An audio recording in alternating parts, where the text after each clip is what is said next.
오늘은 신명기 2장 7절에 있는 말씀을 가지고 풍성한 축복의 삶이라는 제목으로 우리 함께 말씀을 나누면서 이 새벽에 은혜를 받고자 합니다. 인생의 삶이란 마치 오선지에 그려진 선율과도 같다라고 이렇게 한번 생각해 본 적이 있어요. 오선지에 그려진 악보를 한번 보시면은 한음으로만 단음으로만 예를 들어서 뭐 도면은 기본 음이지만은 도로만 쭉 돼 있는 곡은 동요든 뭐 어떤 곡이든 없습니다. 도가 기본이지만은 그 도만 가지고 도에서 한 옥타브 위에 뭐 두 옥타브 위에 이래 도로만 가지고는 음악을 만들어낼 수가 없는 거예요. 그것은 음악이 아니라 그 소음에 불과한 거다라고 볼 수 있어요. 그래서 이 음악은 칠음계를 최대한으로 이용하여 화려하게 곡을 만들었을 때에 그 대곡이라 이렇게 이야기합니다. 그 대곡을 들으면은 사람들이 그 음악을 사랑하게 되고 또 그 음악에 빠지게 되고 그 음악에 열광하게 되는 것을 보게 되죠. 곡도 중요하지만은 그 가사도 매우 중요합니다. 아무리 대곡을 써도 그 가사가 세속적이고 뭐 형편없는 가사를 붙이면은 그런 감동을 주지 못하고 짜증나게 이렇게 만드는 거죠. 곡도 가사도 중요하지만은 또 연주하는 그 합창단이든지 부르는 가수라든지 그 음악을 연주하는 악기로 연주할 때 어떻게 연주하느냐에 따라서 또 다르다라고 이렇게 말씀드릴 수 있습니다.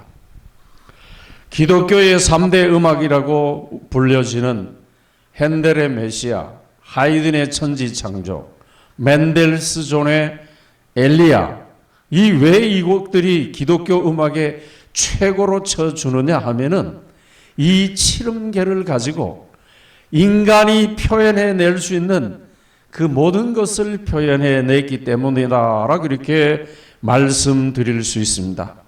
그래서 그것이 합창단과 또 솔로와 듀엣과 이렇게 어우러져서 이 전곡을 연주할 때에 사람들이 박수갈채를 보내는 것이죠. 제가 몇 년 전에 오디션 프로그램을 봤어요. 한국에 오디션하는 프로그램을 봤는데 마침 그때 보는 그 시간에 그 애들이 나와서 뭐 어린 애들이 나와서 뭐 노래를 부르고 막 이렇게 하는데 어떤 작곡가의 노래를 불렀던 것 같아요. 그 부르는 사람 중에 한 사람이 불렀는데 그 작곡가가 심사평을 하는데 참 인상적이었다기보다도 악평 중에 악평이죠. 너 왜 내 음악을 망치고 있느냐? 작곡가가 그렇게 이야기하는 거예요. 그것을 들으면서 야, 그렇다. 우리들도 하나님이 걸작품인데 하나님께서 우리를 향해서 너 왜 내 걸작품을 망치고 살아가느냐? 그렇게 책망하지 않을까? 이런 생각을 해본 적이 있습니다. 인간이 아무리 재능과 달란트를 갖고 태어났다 할지라도 그 사람이 자신의 인생을 어떻게 경영하느냐, 매니지먼트를 하느냐에 따라서 그 인생이 정말 아름다운 대곡이 될 수도 있고 남들에게 인상을 주고 소음으로 한 인생을 끝낼 수도 있다라고 이렇게 생각해 본 적이 있습니다. 그래서 이 음악이라는 걸 한번 보세요. 잔잔하게 갈 때도 있고 막 휘몰아치면서 갈 때도 있고 옥타브에서 옥타브까지 올라갈 때도 있고 반음, 한음 뭐 이렇게 다양하게 이렇게 음악을 표현하는 것을 보게 되잖아요. 우리 인생도 마찬가지라고 볼 수 있습니다.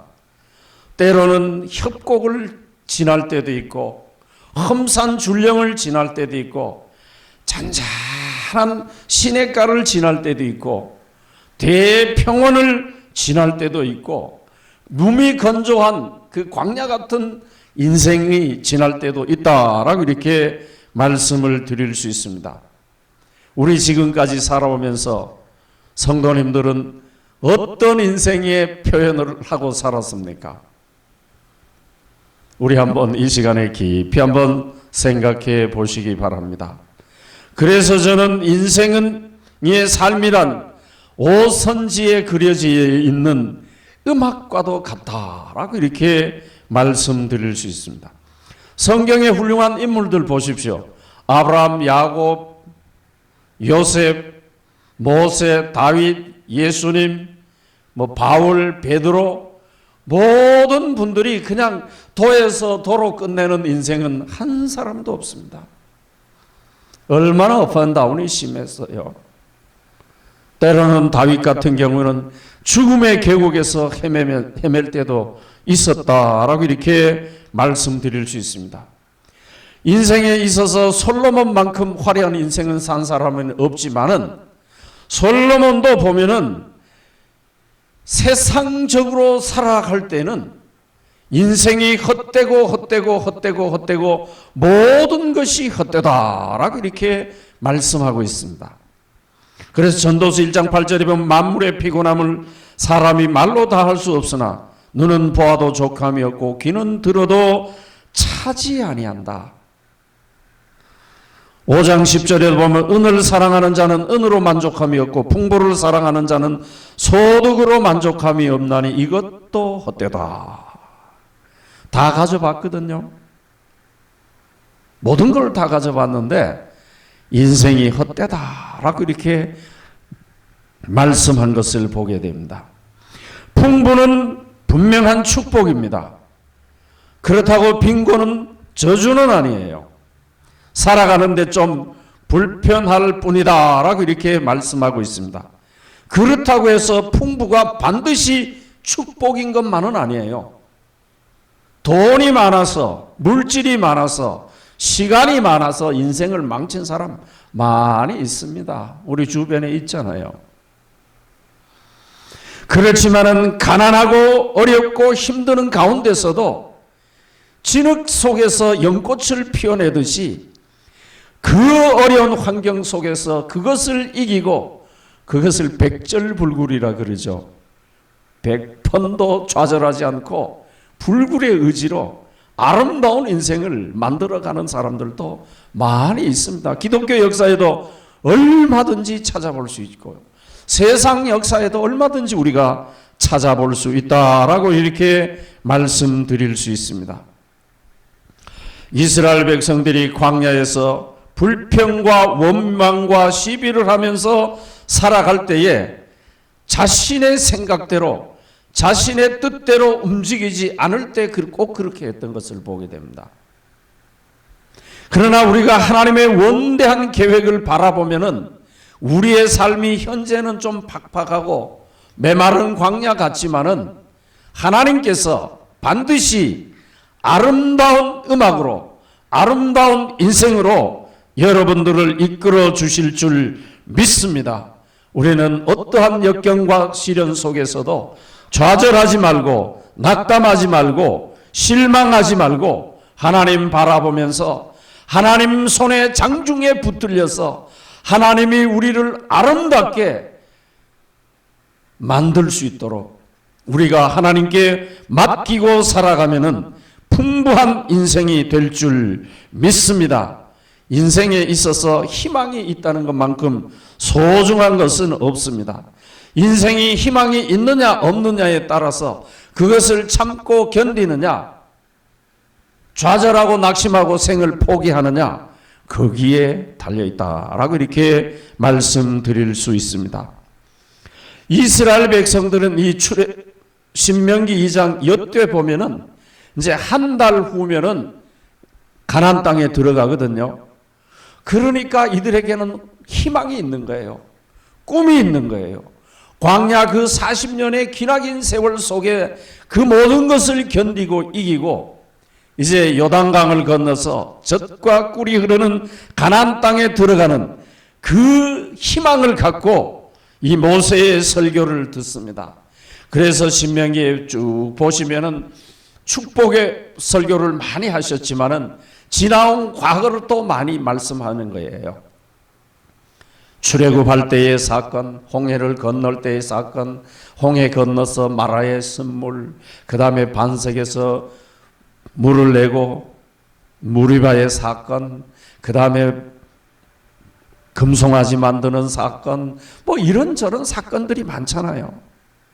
고라가 250명을 규합해서 대적하는 사건, 이런 사건들을 쭉 모세의 설교를 들으면서 리마인드하게 되는 거예요. 생각해 보는 거예요. 그래, 우리가 가나안 땅에 들어가서는 다시는 광야에서처럼 그렇게 하나님을 원망하지 말고 지도자를 원망하지 말고 늘 하나님께 감사하면서 우리가 좀 풍부한 삶을 살자. 그것이 우리의 삶의 축복이지 않나, 이렇게 다짐했으리라 생각을 해 봅니다. 어떤 인생이 풍부한 축복의 삶인가를 간략하게 말씀드리고자 합니다. 첫 번째로는 여호와께 주시는 복을 받아야 풍성한 축복의 삶을 살 수 있습니다. 뭐 세상이 주는 것은 일시적인 기쁨이지만은 하나님이 주시는 것은 이 땅에서뿐만 아니라 저 내세까지 책임져 주시는 풍성한 축복의 삶인 줄 믿습니다. 그래서 창세기 12장 2절에서 3절에 보면은 우리가 너무나도 잘 알고 모든 목사님들이 말씀하는 내용이잖아요. 내가 너로 큰 민족을 이루고 내게 복을 주어 내 이름을 장대케 하리니 너는 복의 근원이 될지라. 너를 축복하는 자에게는 내가 복을 내리고 너를 저주하는 자에게 내가 저주를 내리니 땅의 모든 족속이 너를 인하여 복을 얻으리라 하신지라. 할렐루야. 여기 함께 하신 분들, 이 방송을 듣는 모든 분들은 복의 근원이 되시기를 그리스도의 이름으로 축원드립니다. 히브리서 6장 14절에 보면 가라사대 내가 반드시 너를 복을 주고 복을 주며 너를 번성케 하고 번성케 하리라 라고 이렇게 말씀한 것을 보게 됩니다. 이것은 하나님의 약속이에요. 그 약속은 수천 년 전에 했지만은 지금도 이루어가고 앞으로도 그것을 믿는 자들에게, 그 말씀을 믿고 순종하는 자들에게 이루어갈 줄 믿습니다. 이사야 58장 11절에 보면 나 여호와가 너를 항상 인도하여 마른 곳에서도 내 영혼을 만족케 하며 내 뼈를 경곡케 하리니 너는 물된 동산 같겠고 물이 끊어지지 아니하는 샘 같을 것이라 라고 이렇게 약속하고 있습니다. 우리 사랑하는 성도님들, 또 이 방송을 듣는 분들 중에 정말 물된 동산 같은 끊이지 않는 놀라운 축복의 은혜가 샘솟듯 일어나기를, 충만하기를 그리스도의 이름으로 축원드립니다. 그래서 사무엘상 2장 6절에서 8절에 보면은 여호와는 죽이기도 하시고 살리기도 하시며 음부에 내리게도 하시며 올리게도 하시는도다. 여호와는 가난한 사람을 부하게 하시며 가난하게도 하시고 부하게도 하시고 낮추게도 하시고 높이기도 하신다는 거예요. 가난한 자를 진토에서 흙더미에서 일으켜서 방백들과 함께 한다라고 이렇게 말씀한 것을 보게 됩니다. 그러니까 모든 것이 하나님의 장중에 하나님의 손에 달렸다는 거예요. 우리 인생도 그러잖아요. 이 손을 생금장이라 그럽니다. 생금장이 뭐냐? 금을 생산하는 것이 생금장이죠. 손장자거든요. 손이 금을 만들어낸다는 거예요. 이 손을 어떻게 쓰느냐에 따라서 그 인생이 달라진 거예요. 물론 머리도 써야 되겠지만은 우리는 하나님의 손에 잡혀 있으니까 우리의 인생을 하나님의 손에 맡기고 하나님이 주시는 풍부한 은혜를 받아 누리고 풍부한 축복의 은혜를 받아 누리시기를 그리스도의 이름으로 축원드립니다. 그 다음에 두 번째로 보면은 하나님이 알아주셔야 풍성한 축복의 삶을 살아갈 수 있습니다. 어떤 사람이 행복하고 복된 삶일까 한번 생각해 봤어요. 물론 돈이 많은 사람, 권력이 있는 사람, 명예를 가진 사람, 세상을 호령할 수 있는 능력이 있는 사람, 이들도 풍성한 축복의 삶이라고 말씀드릴 수 있겠죠. 정말 그럴까요? 말로가 비참한 정치인들이 얼마나 많습니까? 세계사적으로. 재벌도 그렇잖아요. 어떤 사람이 행복하냐? 누가 알아줄 때 행복합니다. 여러분들이 힘들고 어렵다 할지라도 남편의 힘듦을 아내가 알아주고 자식들이 알아줄 때에, 아내의 그 고통과 어려움이 남편과 자식들이 알아줄 때에, 자식들이 현장에 나가서 열심히 공부하고 또 사회에 나가서 직장인으로 살아가는데 부모가 그것을 알아줄 때 힘듦이 변하고 고생이 변해서 기쁨의 삶이 되는 거예요. 하나님이 여러분의 삶을 알아주실 때에 풍부한 삶을 살아갈 수 있는 거예요. 미국에 몇 년 전에 있었던 실제적인 사건입니다. 아내가 생일을 맞이했는데 아침에도 허니 해피 버스데이 이 소리도 안 하고 저녁에 와서도 아무 선물도 안 하고 가만히 있더라는 거죠. 그래서 이 아내가 생각하기를 잠자리 들 때에 침대에서 선물을 주면서 축하한다라고 하려는가 보다 생각하고 기다렸는데 아무것도 없이 잠자리에 들어오니까 아내가 화가 나서 총으로 쏴 죽여버렸다는 거예요. 이야, 참, 어떻게 그런 성격을 갖고 살아가는지 모르겠어요. 남편이 아내의 생일을 알아주지 않았을 때도 섭섭해서 살인까지 하는 거예요. 그래서 여러분들, 우리 남자들 명심하세요.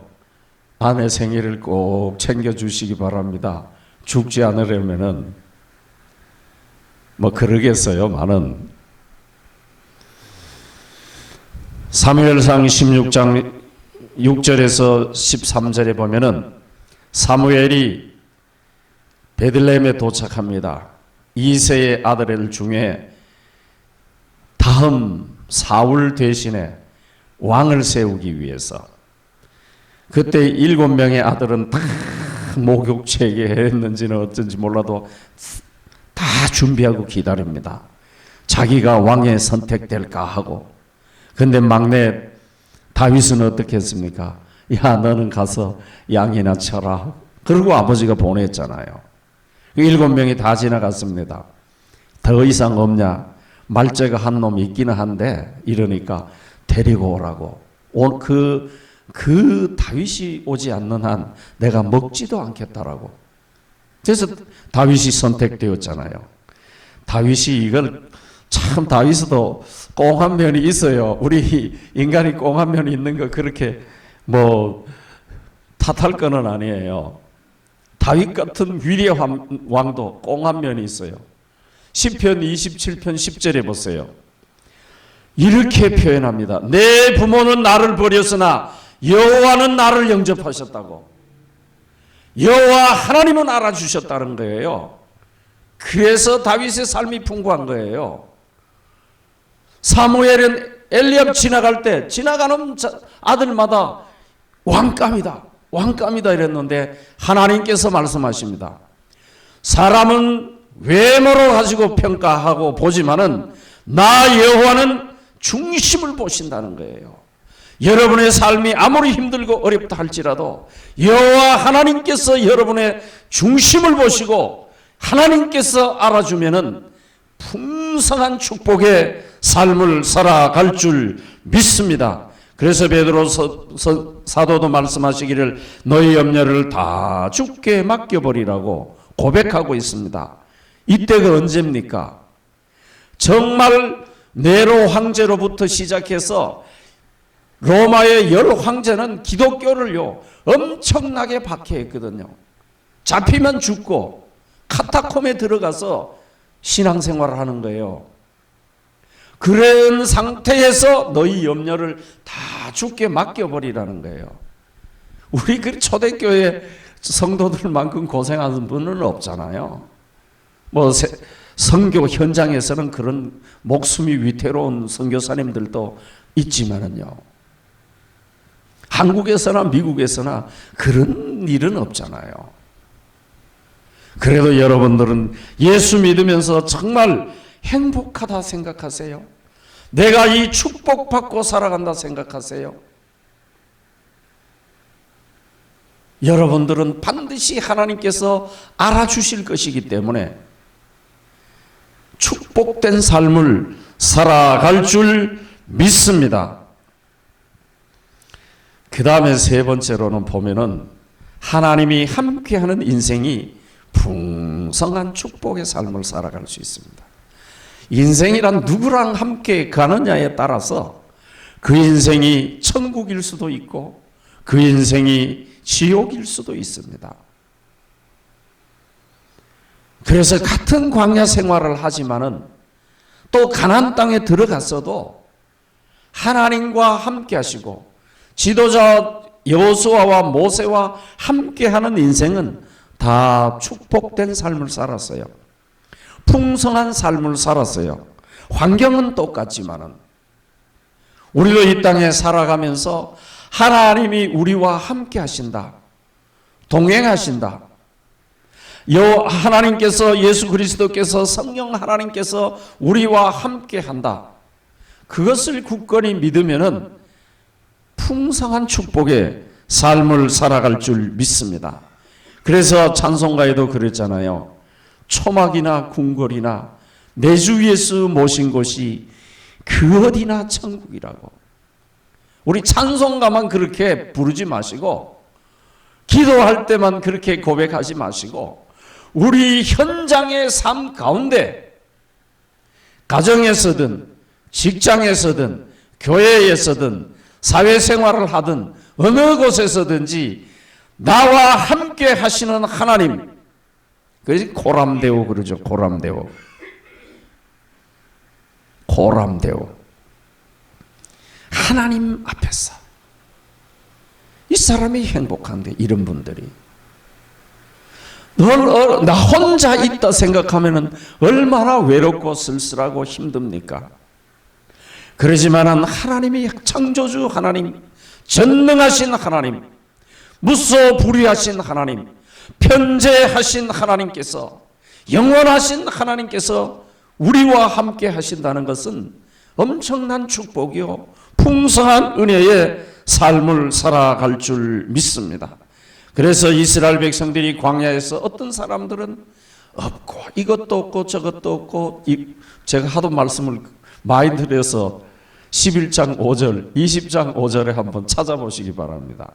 없고 어떤 하나님이 나와 함께 하신다라고 믿는 자들은 모세도 있고 지도자 모세도 있고 아론도 있고 하나님도 계시고 불기둥과 구름기둥도 있고 천막도 있고 가장 중요한 게 뭡니까? 태버네클, 성막이 있는 거예요. 법궤가 함께하는 그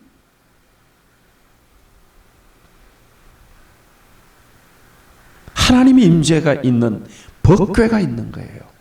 그 안에 십계명이 있는 거예요. 그와 함께 하시는 거예요. 이스라엘 백성들이 가는 곳마다 법궤가 함께 했습니다. 말씀이 함께 했습니다. 그 시온소에 하나님의 임재가 임하는 하나님이 함께 하셨어요. 하나님이 함께 하는 인생이야말로 풍부한 축복의 삶을 받아 누릴 줄 믿습니다. 하나만 더 하고 마칠게요. 우리가 잘 알지만은 사무엘상 17장 45절에서 47절에 보면 다윗이 블레셋 전투에서 이야기하잖아요. 너는 골리앗을 향해서 너는 칼과 창과 단창으로 내게 오지만은 나는 만군의 여호와의 이름, 내가 목욕하는 이스라엘의 군대의 하나님의 이름으로 내게 나간다. 다윗은 하나님과 함께 갔던 거예요. 우리도 인생 팍팍한 인생의 삶에 풍부한 축복의 삶을 받아 누리려고 하면은 하나님이 주시는 축복을 받아 누리시고 하나님이 알아주신다는 것을 잊어버리지 마시고 하나님이 알아주실 뿐만 아니라 우리와 늘 동행하고 함께 하신다는 것을 잊어버리지 않고 살아가면은 여러분의 삶이 엄청난 풍성한 축복의 삶이 될 줄 믿습니다. 그 풍성한 축복의 삶을 살아가시기를 그리스도의 이름으로 축원드립니다. 기도드리겠습니다. 사랑의 아버지 하나님, 감사와 찬송을 드립니다. 오늘도 저희들에게 귀한 말씀 주신 하나님께 감사를 드리며 저희들이 정말 하나님과 늘 함께하며 또 하나님이 우리를 또 알아주십니다. 그러기 때문에 예수 그리스도를 이 땅에 보내서 저희들 구원해 주셨습니다. 또 하나님이 주시는 놀라운 풍성한 축복의 은혜를 받아 누리면서 살아가는 저희들 되게 해 주시옵소서. 이 모든 말씀 예수 그리스도의 이름으로 기도드리옵나이다. 아멘.